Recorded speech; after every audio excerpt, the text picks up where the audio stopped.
Good afternoon friend student. देखिए, John Hutchinson का classification हम आज इसमें पढ़ने वाले हैं। बीएससी बीएड पार्ट सेकंड में पेपर सेकंड चल रहा है, सिस्टमैटिक ऑफ एंजियोस्पर्म।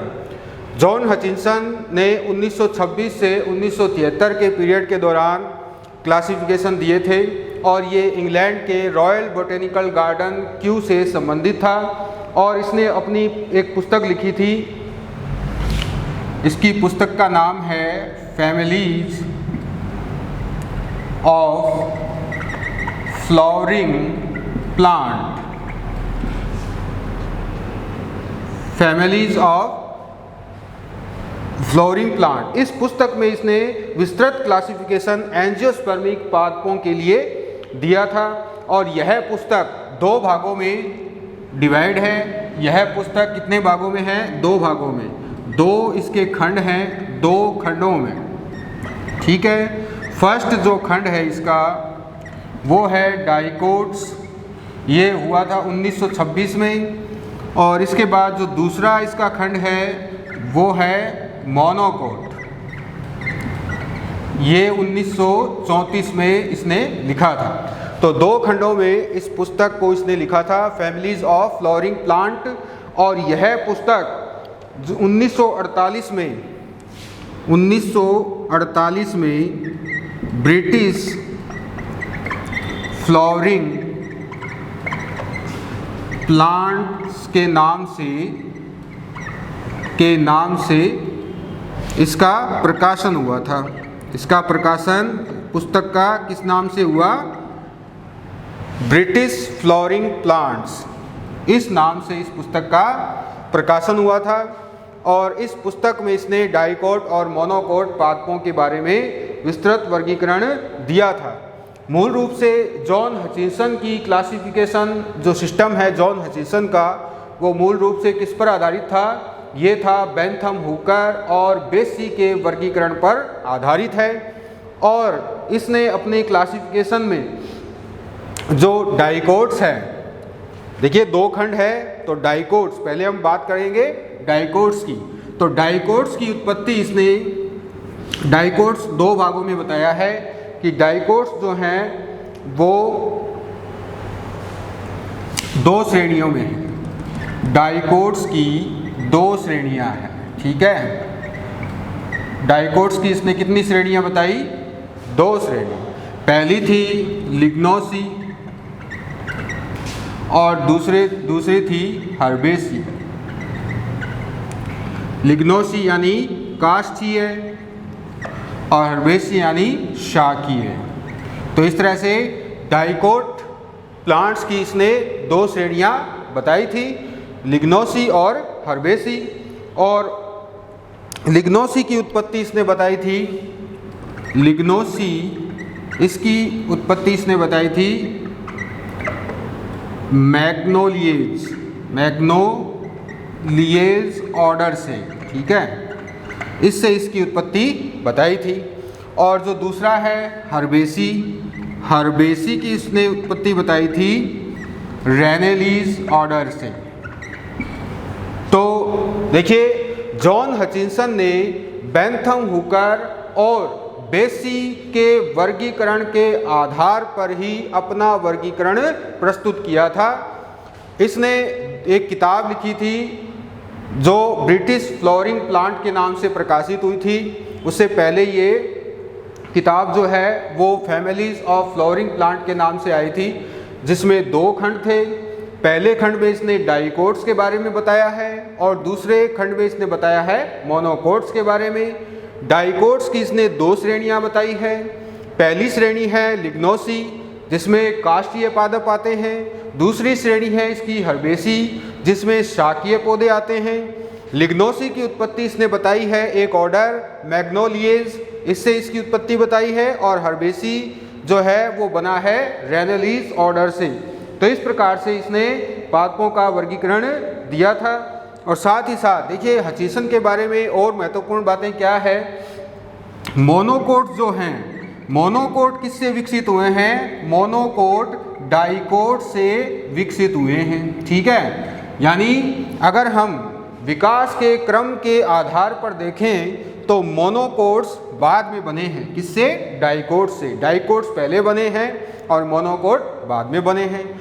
हचिंसन ने जो पादपों का वर्गीकरण है उससे संबंधित 24 सिद्धांत भी दिए थे, जिन्हें हम विकासीय प्रवृत्ति के सिद्धांत कहते हैं। इसने कितने सिद्धांत दिए? 24 सिद्धांत इसने दिए थे। बेसी ने भी सिद्धांत दिए थे। उसने जो सिद्धांत दिए थे, हचिंसन के सिद्धांत बिल्कुल बेसी के सिद्धांत के अनुरूप ही माने जाते हैं। इसके अलावा 2 वैज्ञानिक और थे, एक तो डेविस था। तो डेविस, हचिंसन और बेसी ने मिलकर पादपों के लिए विकासीय प्रवृत्ति के सिद्धांत बताए थे।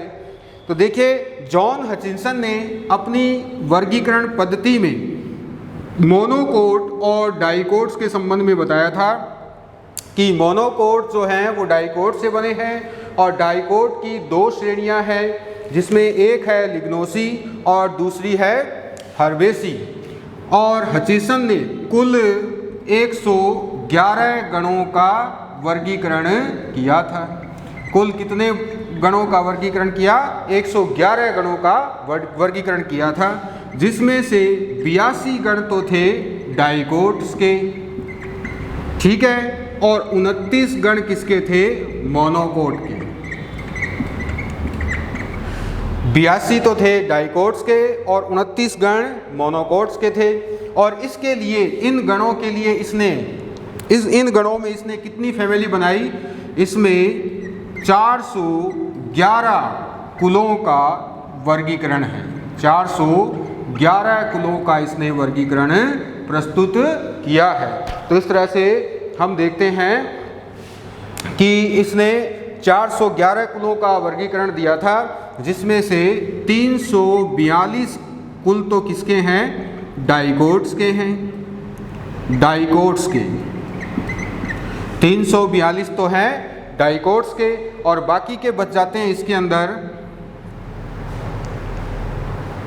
69 कुल किसके हैं? मोनोकोट के, ठीक है। तो इस तरह से एक बार फिर से इसको हम शॉर्ट में देखेंगे। John Hutchinson royal botanical garden Q से संबंधित था और ये एक ब्रिटिश वैज्ञानिक था। इसने पादपों के वर्गीकरण के लिए कुछ सिद्धांत प्रस्तुत किए और एंजियोस्पर्मिक पादपों का विस्तृत वर्गीकरण इसने प्रस्तुत किया था। इसने एक पुस्तक लिखी थी, फैमिलीज ऑफ फ्लावरिंग प्लांट, और इस पुस्तक के इसने 2 खंड बनाए थे। पहला खंड था डाइकोट्स, दूसरा खंड था मोनोकोट्स। पहला खंड 1926 में पब्लिश हुआ और दूसरा खंड 1934 में पब्लिश हुआ था। बाद में 1948 में इस पुस्तक का नाम बदलकर ब्रिटिश फ्लावरिंग प्लांट के नाम से इस पुस्तक का प्रकाशन किया गया। इस पुस्तक में जॉन हचिंसन ने कुल 111 गणों का वर्गीकरण दिया है, जिसमें उसने 411 फैमिलीज बताई हैं, यानी कि 411 कुलों का इसने वर्गीकरण दिया है। 82 गण तो थे डाइकोट्स के, 29 गण थे मोनोकोट्स के। कुलों की अगर बात करें तो 342 कुल थे डाइकोट्स के और 69 थे मोनोकोट्स के। और साथ ही साथ आपको ये भी ध्यान रखना है कि इसका जो वर्गीकरण है वो बेंथम हुकर और बेसी के वर्गीकरण पर आधारित था। बेसी के साथ साथ ही इसने पादपों में विकासीय प्रवृत्तियों के 24 सिद्धांत दिए थे, जो बिल्कुल बेसी के सिद्धांतों के अनुरूप ही थे, जिसके बारे में हम अगला ही जो टॉपिक है उसके अंदर हम पढ़ने वाले हैं। तो आगे हम देखेंगे जॉन हचिंसन के बाद पादपों में विकासीय प्रवृत्तियां क्या क्या हैं। पहले हम इसकी विकासीय प्रवृत्तियों को पढ़ेंगे, फिर उसके बाद हम जानेंगे जॉन हचिंसन पद्धति के गुण और दोष। ये विकासीय प्रवृत्तियां हमें ये बताती हैं कि विकास के क्रम में पादपों में कौन से लक्षण प्रिमिटिव यानी कि आद्य हैं, यानी पुराने लक्षण हैं, और कौन से लक्षण प्रगत हैं यानी एडवांस लक्षण हैं। तो हम कुल 30 विकासीय सिद्धांतों के बारे में जानेंगे। इन 30 विकासीय सिद्धांतों को सम्मिलित रूप दिया गया है। वैसे ये बेसी, डेविस और हचिंसन तीनों के द्वारा ये सिद्धांत दिए गए हैं। देखिए, सबसे पहले इसमें बात करेंगे हम बेसी की। बेसी 1957, ठीक है। जॉन हचिंसन 1959 और डेविस 1967। इन तीनों ने मिलकर कुल 30 विकासीय प्रवृत्तियां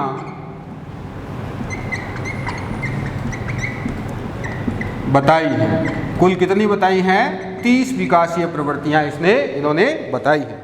तो हम एक एक करके उन सभी विकासीय प्रवृत्तियों के बारे में जानेंगे और इन 30 विकासीय प्रवृत्तियों को मैंने सुविधा की दृष्टि से 5 भागों में डिवाइड किया है, जिसमें हम पहला भाग पढ़ेंगे वर्गीकरण से संबंधित सिद्धांत कौन से हैं। पहला भाग है इसका वर्गीकरण से संबंधित सिद्धांत। अपना टॉपिक चल रहा है जॉन हचिंसन का वर्गीकरण और इसी में हम पढ़ रहे हैं पुष्पी पादपों में 30 विकासीय प्रवृत्तियां। ये आपके क्वेश्चन आता है 5 नंबर का। ये पूरा ऐसे का ऐसे पूछा जाता है, पुष्पी पादपों में 30 विकासीय प्रवृत्तियों को समझाइए। तो आपको यहाँ पर जॉन हचिंसन, डेविस और बेसी इन तीनों के बारे में बताना है और फिर एक एक करके सभी विकासीय प्रवृत्तियों को बताना है। तो पहला इसमें जो भाग है वो है वर्गीकरण से संबंधित सिद्धांत। वर्गीकरण से संबंधित सिद्धांत कौन कौन से हैं वो हम देखेंगे। देखिए पहला जो इसका सिद्धांत है वो है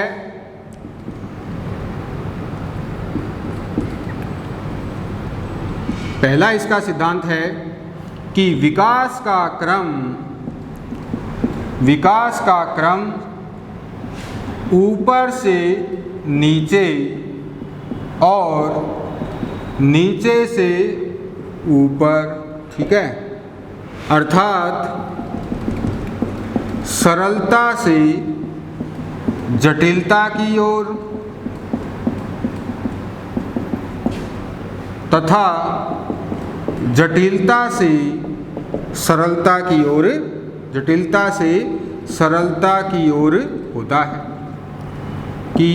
होता है, ठीक है।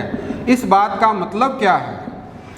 इस सिद्धांत को हमें समझना है कि विकास का क्रम ऊपर से नीचे, नीचे से ऊपर अर्थात सरलता से जटिलता की ओर तथा जटिलता से सरलता की ओर होता है, अर्थात दोनों ओर होता है, ठीक है। दोनों ओर होता है।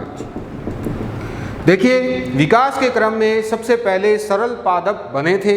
जैसे हम एल्गी की बात करें सरल पादप है, ब्रायोफाइट की बात करें सरल पादप है, और फिर धीरे धीरे क्या है जटिलता बढ़ती चली गई और लास्ट में एंजियोस्पर्मिक प्लांट ये दर्शाते हैं कि विकास का क्रम सरलता से जटिलता की ओर चलता है, ठीक है। जब हासित होता है विकास तब क्या होता है? तब जटिलता से सरलता की ओर होता है।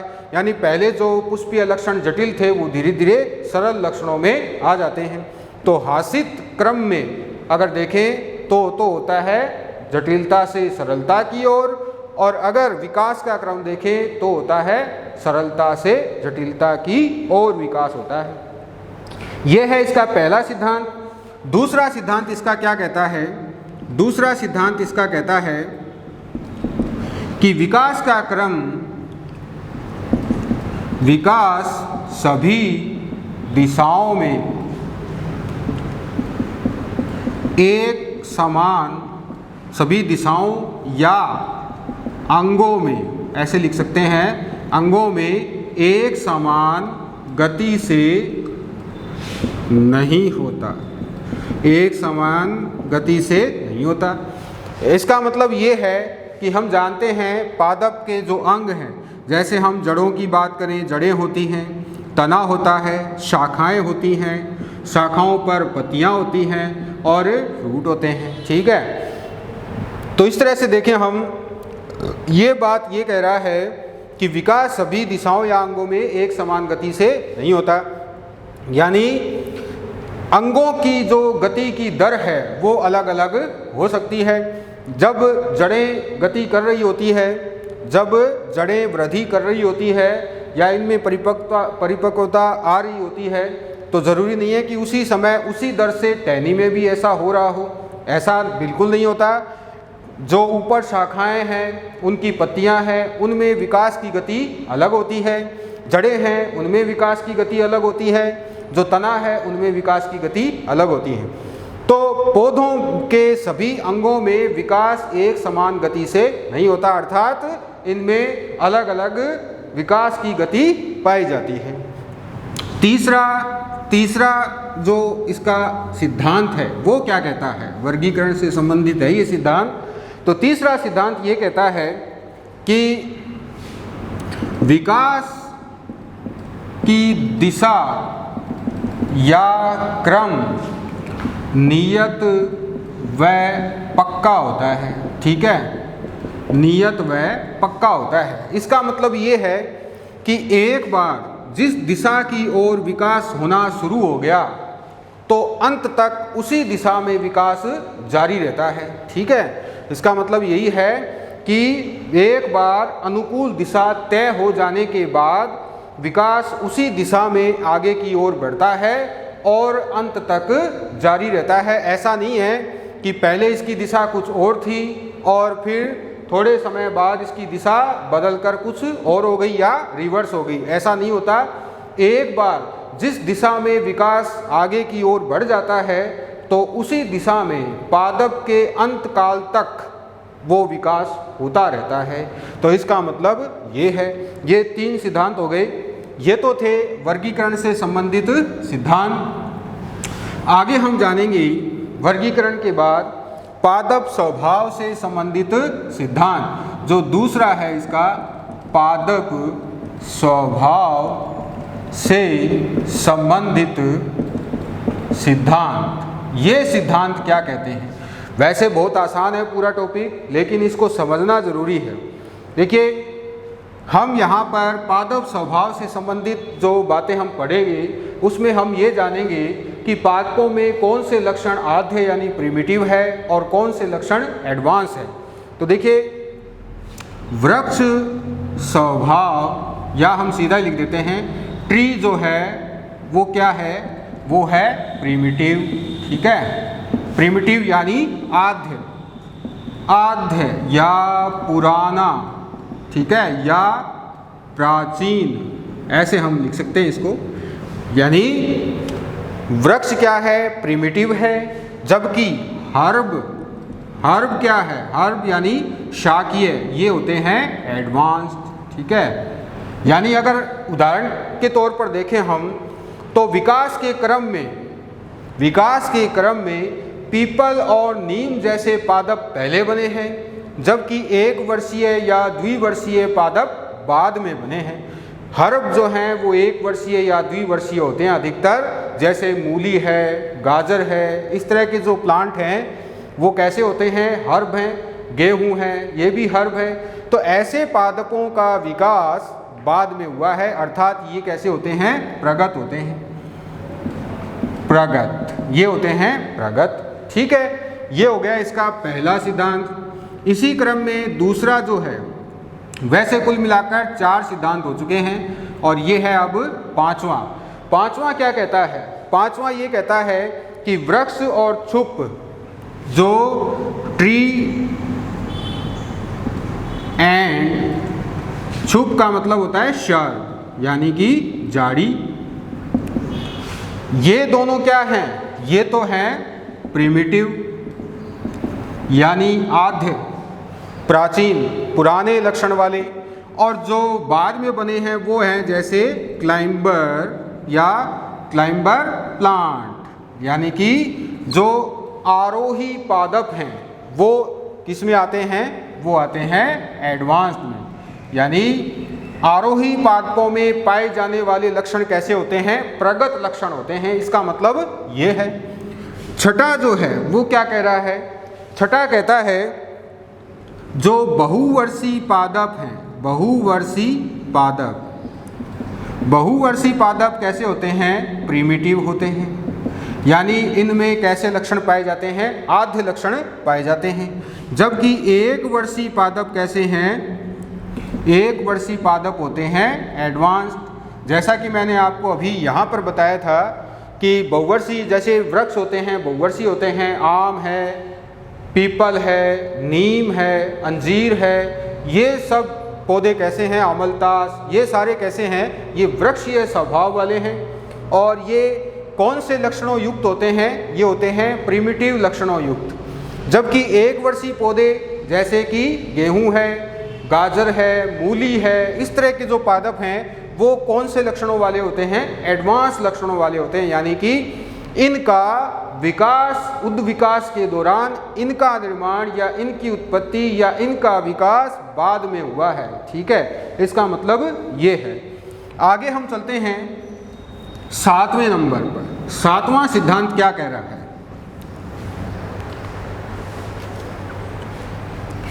7वां सिद्धांत कहता है कि स्थलीय पादपों से जलीय पादप विकसित हुए हैं। यानी जलीय पादपों का निर्माण किससे हुआ है? स्थलीय पादपों से हुआ है।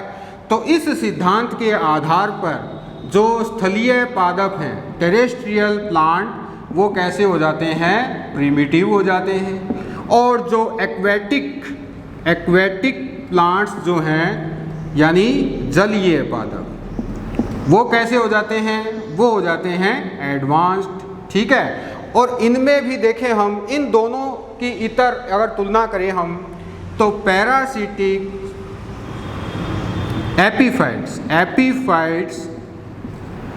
एपीफाइट्स होते हैं अधिपादपी। ठीक है, सैप्रोफाइट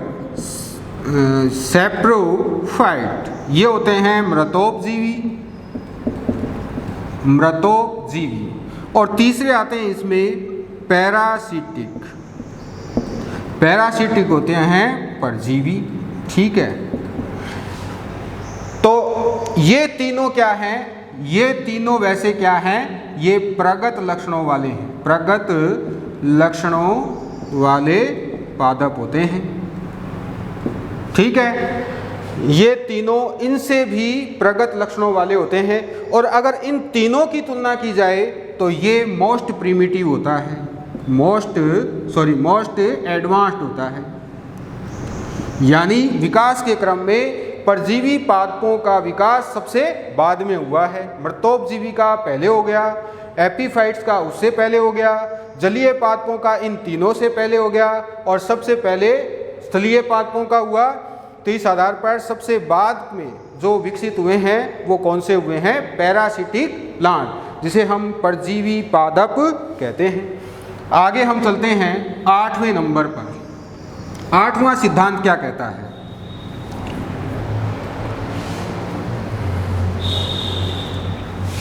नंबर 8 कहता है डाइकोट्स क्या होते हैं? प्रिमिटिव होते हैं। जबकि मोनोकोट्स कैसे हैं? एडवांस्ड होते हैं। ठीक है, तो इसका भी मतलब यही है कि विकास के क्रम में डाइकोट्स पहले बने हैं और मोनोकोट्स का विकास डाइकोट्स के बाद और डाइकोट्स से ही हुआ है। यानी डाइकोट पादपों से ही मोनोकोट पादपों का, यानी एक बीजपत्रियों का विकास द्विबीजपत्रियों से हुआ है। तो ये थे पुष्पीय पादपों में 30 विकासीय प्रवृत्तियों के अंतर्गत पादप स्वभाव से संबंधित सिद्धांत। पहले हमने पढ़े थे वर्गीकरण से संबंधित सिद्धांत, दूसरे हमने पढ़े हैं पादप स्वभाव से संबंधित सिद्धांत, और अब हम तीसरा इसका जो फेज है उसमें हम पढ़ेंगे आकारकी से संबंधित सिद्धांत। नंबर 3 आकारकी से संबंधित। ठीक है, आकारकी से संबंधित सिद्धांतों में पहला सिद्धांत आता है इसमें कि सरल व अशाखित तना, सरल व अशाखित तना, ध्यान से देखना है लाइन को अच्छी तरह से। सरल व अशाखित तना कैसा है? प्रिमिटिव है, ठीक है। जबकि शाखित तना ये कैसा है, एडवांस्ड है, ठीक है। तो कुछ वर्ल्ड में कुछ ऐसे भी एनवायरनमेंट हैं, ऐसी भी जगह हैं जहाँ पर अशाखित तने भी पाए जाते हैं, ठीक है। जैसे मेडागास्कर में कई तरह के प्लांट, जो पादप, जो वृक्ष ये स्वभाव वाले हैं, वो अशाखित तने वाले होते हैं। सीधा तना खड़ा रहता है और ऊपर 1 या 2 शाखाएं होती हैं, बस, उससे ज़्यादा शाखाएं नहीं होती हैं। तो अशाखित तना पाया जाता है। ये कैसा है, प्रिमिटिव है। और शाखित तने आप सब लोगों ने देखे हुए हैं। आम कैसा है, शाखित होता है। बेलगिरी का जो पेड़ है वो भी शाखित होता है। नीम कैसा है, शाखित है। तो इस तरह की जो कंडीशन है वो कैसी होती हैं, एडवांस होती हैं। तो विकास के क्रम में सरल व अशाखित तना कैसा है, प्रिमिटिव, और शाखित तना कैसा हो जाता है, एडवांस हो जाता है। इसके बाद अगला जो आता है वो बहुत महत्वपूर्ण है। नंबर ये तो था 9वां, और अब आता है 10वां नंबर। तो 10वां नंबर जो है उसमें हम बात करेंगे कि पर्णों या पत्तियों का नोड पर एकल या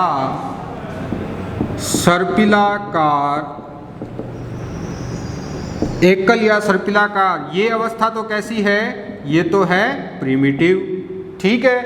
और इसी में दूसरी अवस्था ये है एकल या सर्पिलाकार, तो कैसी है, प्रिमिटिव, तथा चक्रिक यानी साइक्लिक व अपोजिट यानी सम्मुख, ये अवस्था कैसी है, ये है एडवांस्ड। अब देखिए इनको समझेंगे हम। ये तना है, ठीक है।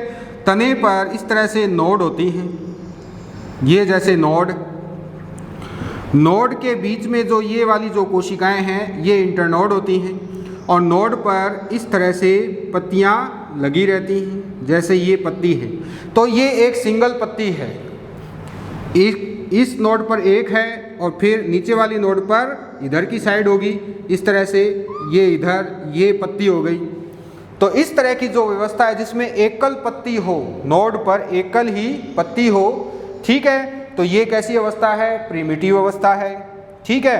और अब देखिए ये सर्पिलाकार का मतलब ये है कि जैसे इस नोड पर ये पत्ती इधर है, ठीक है, और अगली जो पत्ती होगी वो अगले नोड पर यहाँ पर होगी, यानी कि इधर ऐसे, यानी कि दूसरी साइड होगी। जैसे एक तो इधर की साइड है, मतलब 4 कोने हैं, 1 2 3 4, तो पहले नोड पर 1 नंबर वाले नोड पर होगी एक पत्ती, फिर दूसरे नोड पर होगी वो 2 नंबर वाले पे होगी, तीसरे पर 3 नंबर वाले पे, और चौथे पे 4 नंबर वाले पे, फिर वापस घूम करके आ जाएगी उसी क्रम में, ठीक है। यानी कि पत्तियां जो है वो इस तरह से स्पाइरल घूम जाती है, एक नोड पर यहाँ है, दूसरे पे यहाँ है, इस तरह से ये स्पाइरल क्रम है जिसमें दूसरी ओर भी पत्तियां मौजूद रहती हैं। तो इस प्रकार की जो कंडीशन है तने पर पत्तियों की वो कहलाती है प्रिमिटिव। अब हम आगे बात करेंगे इसमें जो चक्रिक और अपोजिट है, ये क्या है। चक्रिक और अपोजिट का मतलब ये है कि अगर एक नोड पर इस तरह से एक पत्ती ये हो, ठीक है, और इसी के सामने ये दूसरी पत्ती हो, तो ये दोनों पत्तियां एक दूसरे के सामने हैं, अपोजिट है। तो इस प्रकार की कंडीशन या इस प्रकार का लक्षण कौन सा लक्षण है, प्रगत लक्षण माना जाता है, ठीक है। साइक्लिक का मतलब है जब इस नोड पर चक्र में, चारों ओर चक्र में पत्तियां उपस्थित हो, जैसे कनेर में एक चक्र में होती है, कनेर जो होता है नीरियम इंडिकम, जो आसपास हमारे मिल जाता है, घरों में भी मिल जाता है, जिसकी लंबी पत्तियां होती हैं भाले के आकार की, तो उसमें चक्रिक अवस्था पाई जाती है।